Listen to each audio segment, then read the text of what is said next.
이번에는 중요한 이슈를 새로 고침하겠습니다. WS 리프레시 신광섭 MBN 골드 매니저 나왔습니다. 안녕하세요. 네, 안녕하세요. 신광섭입니다. 네. 오늘 시장이 사실 저는 약간 의아해요. 이렇게 오늘 그렇게 강할까? 생각보다 강한 장인 것 같아요. 네. 그러니까 미국 장은 좀 변동성이 파월의 어떤 연설을 통해서 좀 촉발된 거에 비해서는 한국 시장이 의아할 정도로 강한데 포인트 한번 짚어주세요. 중국이 좀 살려준 것 같아요. 아, 중국이 장중에 중국장이 예. 조금 열린 영향이다라고 볼 그래서 수도 뭐 있죠. 중국장이 열리기 전에 이제 리커찬 총리의 또 그 발언들이 있었는데 그 부가세 관련된 부분에서 환급 관련된 조치 사항들 뭐 그러다 보니까 자연스럽게 돈이 다시 또 안쪽에서 또 몰릴 수 있는 가능성들. 그러니까 결국은 이제 부양책과 비슷한 개념의 돈을 예. 또 풀어주는. 그러니까 실제로 우리도 이렇게 생각하시면 되겠죠. 연말정산하거나 뭔가 이제 환급을 받았을 때 또 어찌 보면 이런 생각이 들잖아요. 꽁돈이 생겼다 알 정도로 표현을 좀 해드릴 텐데 그에 대한 영향이 좀 있다 보니까 좀 중국 시장이 좀 5천 원 만에 다시 한번 또 활기를 띠면서 반등에 성공하는 모습 보이면서 우리나라 증시도 같이 겸사겸사 올라가고 있습니다. 뭐 안 좋은 부분들이 뭐 어제까지 해서 다 나왔었죠. 뭐 무역수지 적자 그런 부분도 있었고 그리고 연준 관련된 부분들을 좀 우리가 좀 면밀하게 따져보겠지만 이따가 잠시 뒤에 좀 더 말씀드리겠지만 계속 뭔가 시장에서 예상하는 컨센서스를 벗어나지 않는 모양새 이런 부분들이 주요적으로 좀 나오다 보니까 지금 미선물은 나스닥 기준으로 0.4 정도로 지금 밀리고 있거든요. 그럼에도 불구하고도 우리는 이미 조금 얻어맞은 경향이 좀 있는 가능성이 있고요. 그리고 지금 계속 오전에도 윤석열 당선인의 또 이 추경 예산안 관련된 부분들, 현재 정부 협조 관련된 협의 관련된 부분들이 좀 얘기가 나오기 때문에 네. 정책에 대한 기대감까지 좀 몰리면서 지금 어느 정도 훈풍이 불고 있다. 이렇게 오전장을 평가하고 싶습니다. 일단은 뭐 연준이 금리를 지난주에 한번 올렸기 때문에 어제 말했었던 거는 뭐 재차 강조했었던 부분이지 않겠냐라고 보는 거고 우리 시장은 지난주부터 공교롭게도 중국이 약간 시장 친화적으로 돌아섰다라는 느낌 때문에 장중 상승폭이 좀 확대되는 어떻게 보면 악재는 좀 지나갔고 호재를 좀 반응하는 시장이 아닌가 이렇게 기대도 해봅니다. 네, 투자 식스팩을 담당했던 임민서 아나운서 합류했습니다. 안녕하세요. 네, 안녕하세요. 네. 저희가 텐션이 막 올라와서 기분 좋은데 저는 아까 네. 깜짝 놀랐던 게 저를 왜 갑자기 부르시나.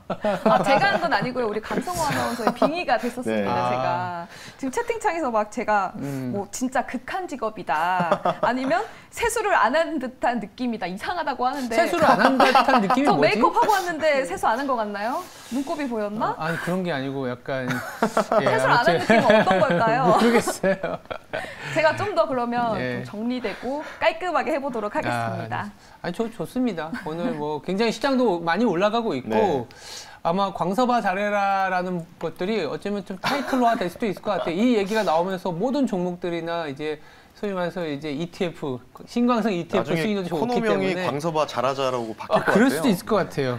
그래서 요즘에 PD님하고 안 놀아주신다고 PD님이 삐지셨더라고요. 아 그래요? 그래요? 네. 제 전화 안 받으시던데? 전화를 안 받으셨다는데요, 매니저님? 제 전화는 안 받으셨어요. 아, 그래요? 좀 억울합니다. 서로가 말이 뭘까요? 다른 것 같아요. 서로가 말이 다르니까 첫 번째 새로 고침은 파월의 입으로 좀 해볼게요. 서로가 입이 다른 것 같아요. 왜냐하면 이 중국에서는 조금씩 네. 뭐라 그럴까 좀 완화적이고 달래주고 있고 시장에서 이제 우리가 그동안에 조금 긴축을 했었고 그동안에는 좀 규제를 했었고 미국과의 갈등이 끝난 건 아니지만 조금씩은 이제 박자를 맞춰줄게라고 나오는 것 같고 네. 미국은 지금 무엇보다 중요한 거는 인플레이션이 너무 높기 때문에 인플레이션 잡기 위해서 좀 더 세게 뭐 지난주에 금리를 올렸기 때문에 이번 주에 얘기는 당연히 세게 얘기해야겠죠. 근데 어저께는 뭐 50bp를 한 방에 올릴 수 있다라는 빅스텝까지도 시장에서는 논의되고 있기 때문에 일단 파월의 입에 대해서 먼저 얘기해 보면 인플레를 지난해까지는 입으로 싸우다가 실패했어요. 사실 트랜지토리 하면서 일시적이다라는 얘기했다가 실패했는데 이번에는 정말 믿어도 될지 이게 참 궁금해요. 다 얘기하셔가지고 뭐 딱히 드릴 말씀이 없는데 뭐 일단 어제 그 미국의 전미 경제 학회에서의 인터뷰에 따르면은 네. 거기서 이제 발언들이 좀 나왔던 부분 때문에 미국장이 생각보다 좀 강하게 출발했어요. 그러니까 뭐 한 5일 동안 거의 뭐 주간 거래로 봤을 때는 가장 큰 폭의 상승세를 보였다고 했던 부분이 지난주였는데 그래서 사실 조정 나올 자리였거든요. 예, 사실은. 왜냐면 5일 동안 그렇게 많이 올라갔으니까 바닥에서. 근데 어제 이제 경제학회 인터뷰에서 정확하게 이렇게 얘기했습니다. 현재 인플레이션은 너무 높다. 예, 그리고 물가를 통제하기 위한 필요한 조치를 취하겠다. 그리고 5월 달에 FOMC 공격적인 이 금리 인상을 단행할 것이다. 그러니까 이런 식으로 좀 얘기가 나왔거든요. 그럼 이제 원래는 기조가 이제 3월 달 FOMC 때는 이제 달마다 올린다, 25bp씩. 근데 원래는 이제 3월 달에 52bp를 이제 올리려고 했었어요, 계획 자체가. 근데 이제 그 우크라이나, 러시아 이슈가 좀 촉발되면서 에너지 전쟁이 일어나지 않았습니까? 그랬죠. 유가가 갑자기 130불까지 찌고 가는 모습이 나왔기 때문에 그에 대한 영향으로 어느 정도 조금 이제 3월 달은 좀 숨고르기가 좀 들어갔다고 보고 있고요. 그리고 5월 달에는 아마 좀 세게 나올 겁니다. 5월 달에는 상반기의 그 절정의 그 긴축을 좀 보여줄 것이고. 근데 뭐 50pp는 이미 또 저는 개인적으로 그러니까 우크라이나 이슈가 촉발돼가지고 시장에 하락 나왔고 미국도 마찬가지겠지만 원래 그만큼 빠져야 되는 부분이 정상이었거든요. 시간을 네. 두고. 근데 그 부분들이 우크라이나 러시아 이슈로 좀 미리 좀 선반영돼서 좀 얻어맞았다 이렇게 좀 평가하고 싶고요. 일단은 뭐 여러 가지 월가의 글로벌 IB 은행들이 이제 중립금리 결국은 이제 어디까지 금리 인상으로 도달할 것이냐 내년까지 대부분 이제 평균적으로 생각하는 게 한 2.4에서 2.5% 정도 내외로 좀 추산하고 있는데, 그러니까 기본적으로 2.5%까지는 올라간다고 보시면 됩니다. 금리 자체가.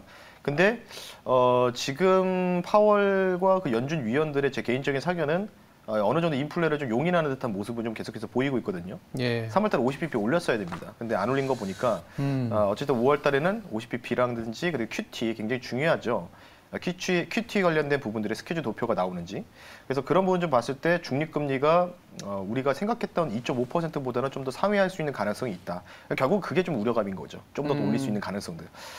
그리고 이번 주에 또 파월 연준 의장뿐만 아니라 다른 또 연준 위원들의 또 발언도 예정돼 있습니다. 그렇기 때문에 그 발언에 의해서 미국에서 뭔가 갑자기 좀 흔들리는 모습이 보이면, 그리고 미국은 분명히 말씀드리지만 여기서 치고 나가기에는 모멘텀이 조금 부족한 상황입니다. 그래서 조금 그에 대한 빌미를 좀 제공하면서 시장 자체가 미국의 조정 나오면서 우리나라도 자연스럽게 뭐 큰 폭의 조정보다는 자연스러운 좀 조정, 숨고르기 조정이 좀 나올 가능성이 있다. 이 정도로 좀 말씀을 한번 드려보겠습니다. 일단은 우리가 이제 계속적으로 괴롭히는 이슈이죠, 긴축. 네. 거기다가 원래 3월에 그 러시아 우크라이나 전쟁이 2월 중순, 2월 24일인가요? 발발하기 전에는 좀 그러니까 7번에서 뭐 8번 더불어서 3월에는 빅스텝까지 온다라는 얘기 나오다가 전쟁이 나면서 좀 이렇게 많이 누그러뜨려졌었죠. 근데 네. 결국은 유가가 130달러 이상 치고 가니까 이제 유가가 하락하든지 안 하든지 간에 이제 4월은 없고 5월에는 보다 강력하게 금리를 올릴 거고 QT가 이제 시행이 될 가능성이 높다 이런 얘기까지 나오고 있거든요. 그러다 보니까 시장에서는 굉장히 헷갈리는 것 같아요. 지금 연준은 어떻게든 물가를 잡기 위해서, 즉 인플레를 잡기 위해서 긴축을 이렇게 강하게 시사를 하고 있는데, 또 한편으로 시장에서는 또 그래 인플레가 나니까 인플레가 나는 쪽에 더 투자를 많이 해야 된다. 인플레를 해지하기 위한 투자. 이게 엇박자가 날 수도 있는 게 제가 고민이 뭐냐면, 자 인플레 투자하는 건 오케이. 근데 이렇게 연준이 어떻게든 QT를 더 강하게 하고 금리를 올리면서 물가를 낮출 텐데 그러면 인플레 투자했던 거는 좀 끝물 타는 거 아니냐 이런 고민도 있을 수 있거든요. 그렇죠. 그럼 어떻게 해야 될까요? 그러니까 사실은 이제 이게 중요한 게 뭐냐면 저는 금리 인상을 좀 빨리 하고 스케줄 도표가 빨리 나오는 걸 원했었어요. 그게 불확실성 네. 없애버리는 거니까. 네, 그러니까 그때 뭐 단기 충격은 좀 나올 수 있겠지만 저는 오히려 그때부터 가격 전가했던 기업들 위주로 오히려 실적이 증진할 가능성들이 있다고 좀 봤었거든요. 그런 부분들이 어느 정도 조금 시간이 좀 딜레이됐다. 그래서 그게 이제 5월 정도. 그러니까 5월 달은 단기 충격 한번 나올 겁니다. 분명한 사실은. 그래서 제가 계속 5월 4일 FMC까지는 좀 이런 장세들을 이게 변동성 장세나 정책 테마주 장세를 즐기는데 네. 사실 뭐 지금 보면은 이제 그러니까 오늘 사료주들이 뭐 2연상 가는 모습들을 좀 보여주고 있죠. 현대사료, 한일사료 같은 종목들이. 네. 계속 지금 뭐 저가권에서 3일 동안 50% 넘게 상승이 나오고 있는데 사실 이것도 참 재밌는 거죠. 그러니까 미래생명자원부터 해가지고 현대사료, 할인사료 이런 종목들도 마찬가지로 어찌 보면 음식료 관련된 사료, 비료 가격 상승에 대한 부분인데 지난주 초반부터 얘기 나왔던 부분이었거든요. 근데 반응이 없었다가 갑자기 뭐 월요일인가요? 지난 금요일부터 움직이기 시작하면서 조금 뒤늦게 반영이 됐던 부분이 있었고 예. 개인적으로 지금 좀 봤을 때는 지금 올라가는 말이라에 타는 것보다는 오히려 못 움직인 종목들을 공략하는 게 저는 더 낫다. 이렇게 좀 말씀 좀 드리고 싶습니다. 이유는 여러분들은 아마 이제 어느 정도 정답을 알고 계세요. 그러니까 리오프닝도 마찬가지로 똑같은 말씀 드렸는데 리오프닝은 언젠간 진행이 될 것이고 인플레는 언젠가는 잡힐 겁니다. 네, 언젠가는. 답을 다 알고 있다는 거죠. 근데 지금 사료주 이런 종목에다가 비중을 20% 30% 실어서 장투한다? 그게 과연 수익이 날까요? 저는 아니라고 보고 있거든요. 철저하게 테마성으로 움직이고 있고 차라리 굳이 올라가는 말에 타고 싶다면 워렌 버핏, 찰리 먼거처럼 버카이셔웨이에서 그 옥시덴탈이라는 종목 그 회사죠. 예. 어찌 보면 업스트리팅 기업이죠. 석유화학 그 석유 기업들을 거의 고점 부근에서 한 45에서 47불에서 매수했거든요. 지금 50, 한 8, 9불 해서 어제도 좀 올라갔는데 예. 차라리 올라가더라도 그런 쪽으로 뭔가 에너지 쪽으로 가는 게 바람직하지만 그에서 파생돼서 나오는 50개의 원자재 중에서 괜히 테마성으로 짙어서 그런 종목들을 매수했다가는 그 고점 자리가 진짜 1, 2년의 고점 자리가 형성될 수 있거든요. 그러니까 1년 넘어서 망칠 수가 있다는 거겠죠. 그래서 굳이 한다면은 저는 에너지 쪽은 투자는 가능하다. 근데 그 외에 원자재 쪽은 조금은 안 하시는 게 낫다. 왜? 미국에서 지금 이제 인플레 관련된 부분을 위해서 또 이제 석유 기업들이라든지 파이프라인 기업들이 신고가가 또 어제도 나왔습니다. 그러니까 그런 종목들은 이제 눌리면서 공략하는 부분이 있고 그리고 유가라는 게 사실은 크게 여기서 60부, 70까지 떨어지는 그 모습은 아닐 것 같거든요. 당분간 올해까지는. 고유가 시대를 계속해서 유지를 할 것 같아요. 그러니까 안정화된다는 거죠. 고점에서. 그런 부분을 좀 봤을 때 저는 굳이 한다면은 그냥 석유, 에너지 이쪽으로 차라리 투자하는 게 낫고 그에 파생돼서 올라가는 이 종목들 계속 말씀드리고 있지 않습니까? 왜 신재생 에너지를 왜 안 살까? 사람들은.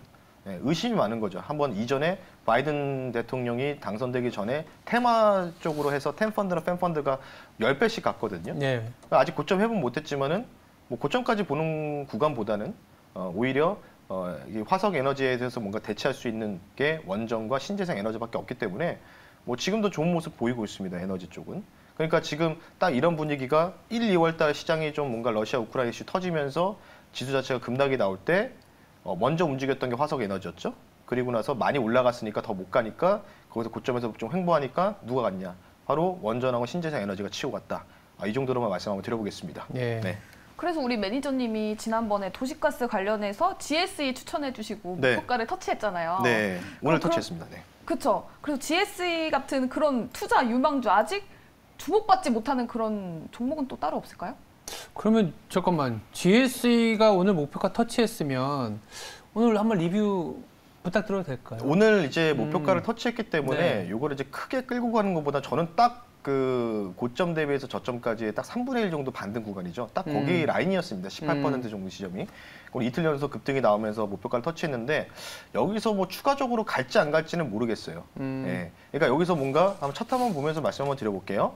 GSE가 이제 한 3일 정도 된 종목이었던 것 같아요. 지금 22일이니까 18일 날. 요날 이제 말씀드렸습니다. 요날 좀 말씀드리고 요날 이제 말씀드리고 금요일 날 말씀드렸죠. 그리고 지금 화요일이니까 3일 만에 지금 딱 올라갔는데 단순하게 보시면 좋은 거죠. 계속 뭔가 이격이 어느 정도 좁힌 종목들 이런 쪽으로 공략하는 게 좋다라고 말씀드려서 이 종목을 선택했고 결국 유가가 다시 올라갔죠. 그런 부분 때문에 좀 올라갔지만 아마 GSE 같은 종목이 여기를 넘어가기 위해서는 제가 볼 때 유가 한 130불이요. 어림도 없습니다. 150불, 200불까지 가야지만 갈 수 있기 때문에. 왜냐면은 그 전에 한번 보여준 게 있었어요. 왜냐면 이때 당시에서도 유가가 이때 당시가 130불이었거든요. 네. 근데 3일 전에 100불 넘어갔을 때가 이제 고점이었거든요. 그러니까 지금 시장 자체가 너무 올라간 종목이나 투자 경고를 받은 종목들은 더 못 간다는 거겠죠. 이론상으로 봤을 때 커플링이 안 된다는 거겠죠. 그래서 이 정도만 수익을 챙기고 나온다라고 말씀드리면서 이제부터는 화석 에너지를 조심하자라고 말씀드리면서 마무리하겠습니다. 그래서 금리가 올라가면 어떤 걸 봐야 되는지 유망주 추천해 주세요. 네, 그래서 그것도 마찬가지로 오늘 PT 종목으로 아, 준비했습니다. 그래요? 아. PT로? 네. 알겠습니다. 그래서 오늘 PT 종목의 섹터는 조선 기자재거든요. 아. NNG 쪽. 네. 미리 이제 좀 그 광고를 깔아놓고 네. 네. 저희가 아마 그 PT를 엄청난 거를 준비하신 것 같아요. 그래서 새로 고침 다 끝나고 PT 시간에 좀 더 자세히 예. 이렇게 또 복선을 깔아주셨습니다. 그러니까요. 두 번째 새로 고침을 그럼 바로 넘어가 보도록 하겠습니다. 제가 이제 잡아놓은 주제는 월가도 처음이라고 하는데 이게 뭘까라고 이제 궁금하실 수도 있는데 사실 그 가상화폐와 관련된 네. 얘기예요. 그래서 어제 뉴스도 보셨겠지만 골드만 삭스죠. 가상화폐 장외 시장이긴 합니다. 장외 시장이긴 하지만 옵션 거래를 시작하면서 코인들이 조금 상승폭이 남달랐는데 이게 국내까지 어떤 영향을 미칠지가 전 참 궁금해요. 일단은 오늘 새벽에 그 나스닥과 요즘 최근 커플링 많이 되지 않습니까? 네네네. 어차피 성장 쪽이다 보니까 그렇죠. 코인도 어차피 보면 이제 가치가 있을까 없을까에 대해 의문이 있는 게 사실 가상자산인데 그래서 사실은 조금 디커플링은 같죠. 나스닥이 좀 빠지는 거라도 이유는 이제 그때 이제 글로벌 IB은행 최초로 옵션 투자를 할 수 있게 조치 사항을 마련했다는 소식이 나왔고요. 골드만삭스에서 진행이 됐고요.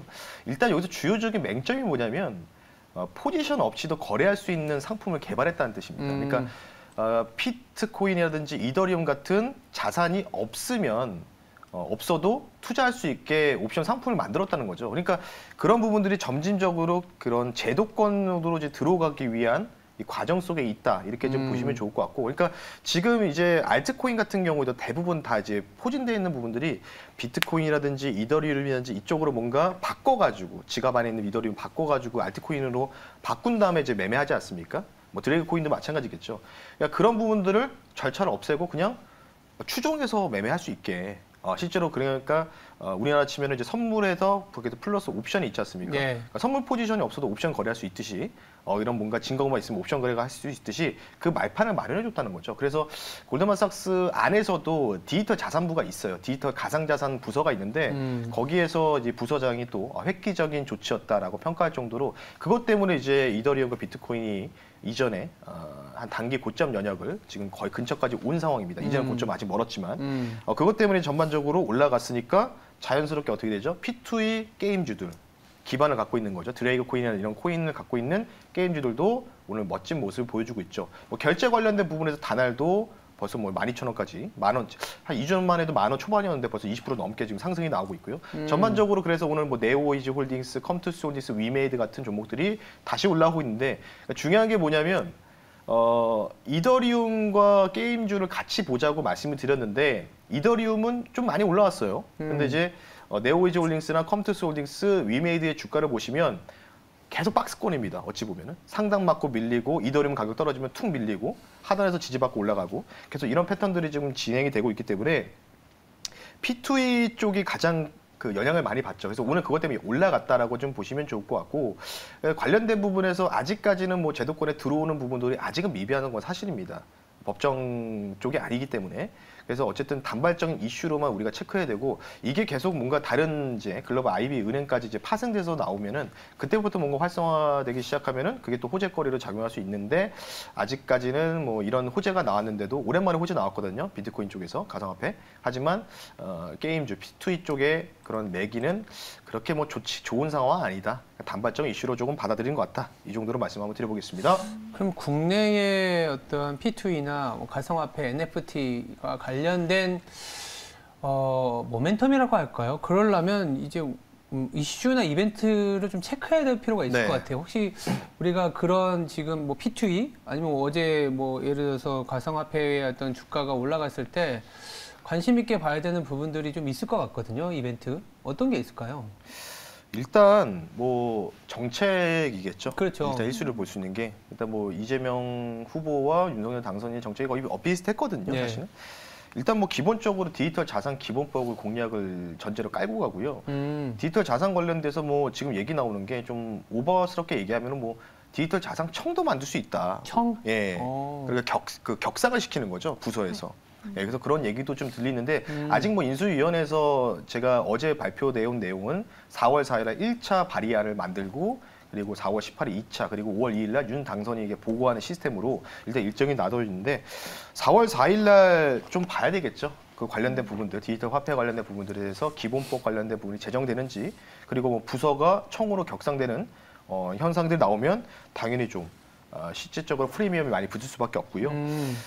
그래서 지금 이제 해외 같은 경우에는 지금 어떤 상황이냐면, 그러니까 암호화폐 자산 관련된 부분에서 공식화하는 이 국가들은 일단은 여러분들 아시다시피 중남미의 대표적인 산유국이죠. 엘살바도르, 그리고 온두라스, 그리고 러시아와 전쟁을 벌이고 있는 우크라이나, 이렇게 좀 주요 그 국가들이 있는데, 최근에 동남아시아에서 열풍이 불고 있는 게 바로 말레이시아입니다.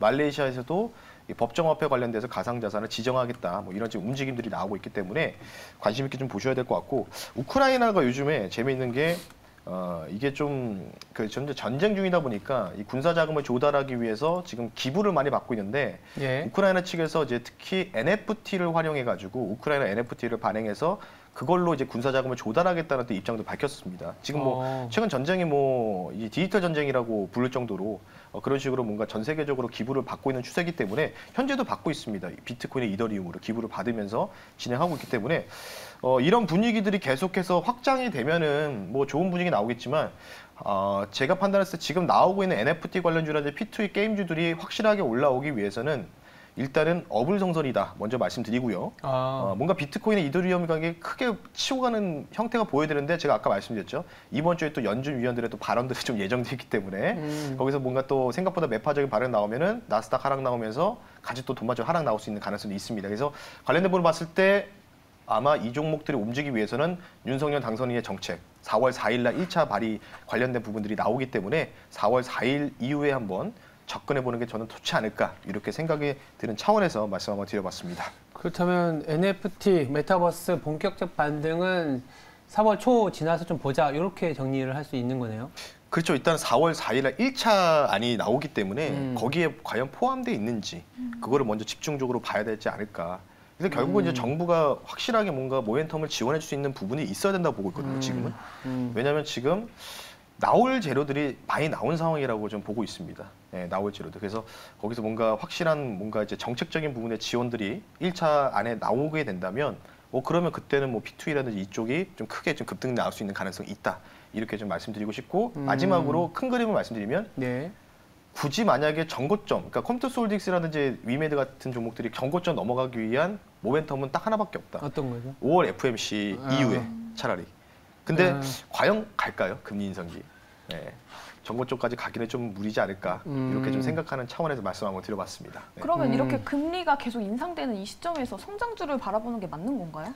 그러니까 이제 매니저님도 그게 얘기하는 것 같아요. 야, 금리 인상 시기에 성장주 맞겠냐, 뭐 이런 얘기를 하는 거고, 저는 또 한편으로 이제 반발짝 앞서서 생각해 보면 5월에 빅스텝을 통해서 어떻게든 이제 인플레이션 잡겠다는 얘기를 한다라는 거는 단기적으로는 조금 충격이 있을 수 있지만 물가를 잡을 거고, 물가 잡는 과정에서는 당연하게도 성장률도 같이 잡힐 수밖에 없기 때문에 실질적으로 이제 경기 회복주 아니면 시크리컬들이 힘을 낼 수 있을 거라는 고민이 있어요. 그래서 4월에 국내에서 이제 뭐 P2E라든지 NFT, 메타버스와 관련된 뭐 성장의 팩터들을 조금 마련해주고, 5월에 오히려 FOMC에서 빅스텝을 밟으면 악재의 피크를 지나가는 성장주로서는 오히려 이 어떤 금리 레벨보다는 앞으로의 성장이, 글로벌 경기가 성장이 떨어진다는 거에 베팅할 때 또 성장주가 좋아지니까 그런 어떤 손바뀜의 어떤 구간에서 4월의 어떤 초에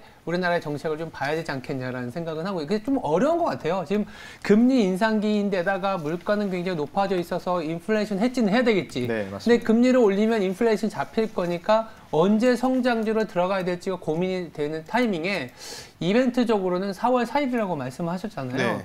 4월 4일 이후에 우리나라에서 나오는 어떤 성장, 뭐 메타버스라든지 NFT 관련된 정책적인 지원이 나온다면은 한 발짝 뒤로 물러섰을 때 가격이 좀 많이 하락해 있다. 네. 저는 좀 기회라고도 볼 수 있는 영역이지 않겠냐라는 생각도 들어요. 네, 저도 비슷하게 생각하고 있고요. 오히려 5월 달에 이제 빅샷을 날렸을 때, 빅스텝을 진행했을 때 그때 단기 충격은 당연히 오겠죠. 그렇죠. 근데 물론 이제 그 전에 올 수도 있습니다. 우려감 때문에 2주 정도 하락이 나올 수도 있고. 그래서 4월 중순이라든지 4월 말은 좀 조심해야 되는 시기라고 분명히 말씀드리는데, 오히려 그때 단기 충격이 뭔가 크러쉬한 뭔가 딱 그 하락장이 딱 왔을 때는 오히려 빠르게 반등할 수 있는 게 메타버스라든지 NFT, 뭐 P2E 쪽이 좀 될 수 있는 부분이 있는데 중요한 거는 계속 말씀드리지만 과연 위메이드가 전고점을 넘어갈까?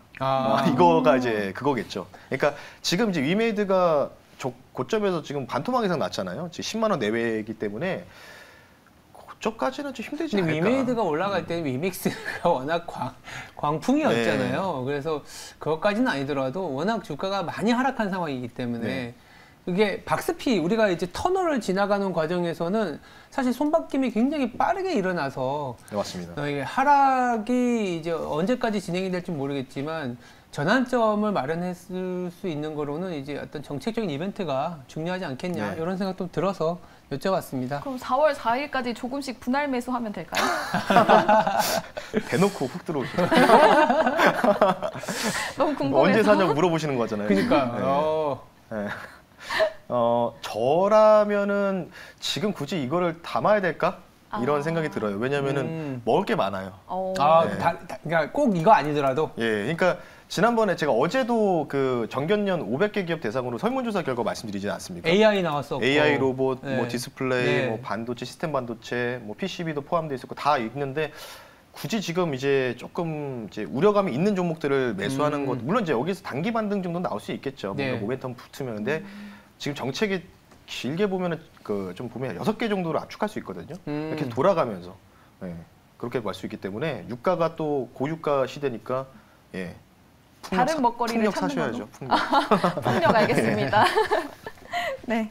그러면 오늘은 또 어떤 걸 담을 걸 가지고 오셨을지 아까 PT 어떤 거 가지고 오셨는지. 그래서 제가 좀 고민했던 게 깔아주셨잖아요. 화석에너지가 막 올라갔잖아요. 이틀 동안 올라가고 그 다음에 올라갔었던 게 조선주였더라고요. 보니까 기자재 쪽 이쪽에 뭔가 이제 수요가 좀 증가할 수 있는 가능성도 있다. 주문량이 계속 늘어나는데 일반적인 조선 건조 쪽을 보는 것보다는 그 이제 국제 회사 기구에 따르면 이제 20년도 3월달에 발표된 게 친환경 선박 관련된 지침이 나왔거든요. 맞아요. 그래서 친환경 부품이라든지 장비를 할 수 있는 기자재 쪽이 좀 더 유리하다고 판단하고 있기 때문에 그래서 이 종목을 말씀드리겠고요. 현재가가 2,885원인데 좀 작은 종목입니다. 좀 스몰캡 종목이고요. 종목명은 지금 뭐 계속 연승하고 있으니까 다시 또 새로운 차원에서 이번 주 1승할 수 있는 종목 말씀드리겠습니다. 종목은 두 글자 1승입니다. 코드 번호는 333430이고요. 오늘의 PT 종목 1승입니다. 이 종목은 간단하게 말씀드리겠습니다. 조선 그리고 NLG, 선박, 친환경 장비 사업을 영위하고 있는 기업이다라고 좀 보시면 좋을 것 같고요.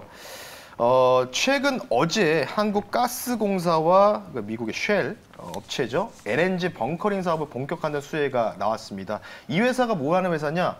국내 점유율이 이제 분뇨 처리기 관련된 부분에 점유율 80%를 갖고 있기 때문에 관련된 부분에서 친환경 부품 장비 업체다라고 좀 보시면 좋을 것 같아서 말씀드리겠고요. 가격 전략을 좀 빠르게 말씀드리겠습니다. 차트 보면서 말씀드릴게요. 지금 갑자기 지금 급등이 나오고 있는데 일단은 뭐 쫓아가는 것보다는 좀 충분히 눌렸을 때 공략해서 매수 가격을 설정해 드리겠습니다. 매수 가격은 2,950원, 2,900원 정도로 잡을게요. 2,900원 정도. 굳이 따라갈 필요는 없고요. 2,900원 정도 잡고 목표 가격을 3,300원 선으로 말씀드리고 손절 가격은 2,650원 선 말씀드릴 테니까 매수 가격은 2,900원 이하로 말씀을 드리면서 관심 있게 지켜보실 분들은 그 가격대에서 노려보시는 게 좋다라고 말씀을 드리면서 여러분 투자 판단에 도움이 되셨으면 좋겠습니다. 알겠습니다. 1승이었군요.